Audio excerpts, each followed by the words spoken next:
Welcome back to my new blog. আজকের ব্লগে দেখাবো ঢাকা বিশ্ববিদ্যালয়টা পুরো ঘুরবো আর মেট্রো রেলে উঠবো। তো চলেন বেশি কথা না বাড়িয়ে শুরু করা যাক।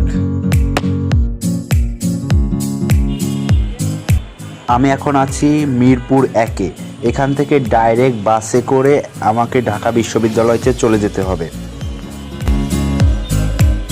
ফ্লাইওভারের পার থেকে নিচের দৃশ্যটা অনেক সুন্দরই দেখা যাচ্ছে।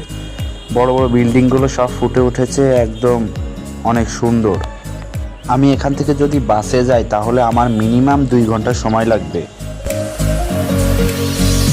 বাস থেকে নামা শেষ, আমার 1.5 ঘন্টা মতন সময় লেগেছে। অনেক জ্যাম ছিল, আমরা 3 জন ছিলাম। আমি বর্তমান ঢাকা বিশ্ববিদ্যালয়ের মধ্যে প্রবেশ করে ফেলেছি। আমি এখন যে জায়গাটাতে আছি ঢাকা বিশ্ববিদ্যালয় মেট্রো রেলের নিচে, মানে উপর দিয়ে মেট্রো রেলের লাইন গেছে, তার নিচে দিয়ে রাস্তা, সেইখানে আমি এখন আছি।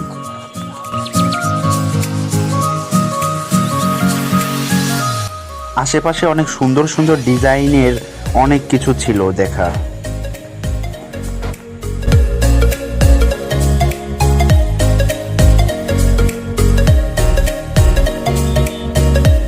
আমি এখন আছি ঢাকা বিশ্ববিদ্যালয়ের একটু ভিতরে, যেখানে সবাই বসে আড্ডা দেয়।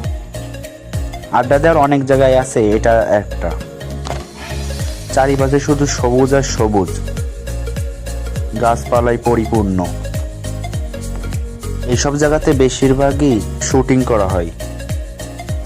ঢাকা বিশ্ববিদ্যালয়ের এই গাছের সঙ্গে তো আপনারা সবাই পরিচিত। এই গাছটা একটা ভাইরাল গাছ, অনেক ভিডিওতে আপনারা মনে হয় এই গাছটা দেখেছেন।